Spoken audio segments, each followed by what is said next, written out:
अब मैं माननीय केंद्रीय गृह तथा सहकारिता मंत्री श्री अमित शाह जी से विनम्र अनुरोध करती हूं कि वे विश्व के सबसे बड़े दही उत्पादन संयंत्र का भूमि पूजन रिमोट की बटन दबाकर संपन्न करें।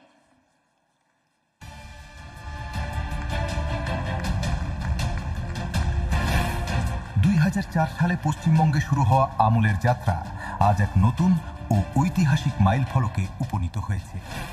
মাননীয় প্রধানমন্ত্রী শ্রী নরেন্দ্র মোদীজির বিকশিত ভারত 2047-এর ভাবনাকে বাস্তব রূপ দেওয়ার লক্ষ্যে আজ হাওড়া জেলার সাকরাইল ফুড পার্কে আমুলের উচ্চ ক্ষমতা সম্পন্ন আমুল বাংলা ডেয়ারি প্রকল্পের প্রথম পর্যায়ে বিশ্বমানের দই ও কালচার ডেয়ারি পণ্য উৎপাদনকারী কারখানার ভূমিপূজন মাননীয় কেন্দ্রীয় স্বরাষ্ট্রমন্ত্রী ও সমবায় মন্ত্রী শ্রী অমিত শাহজির শুভ করকমলে সম্পন্ন হচ্ছে।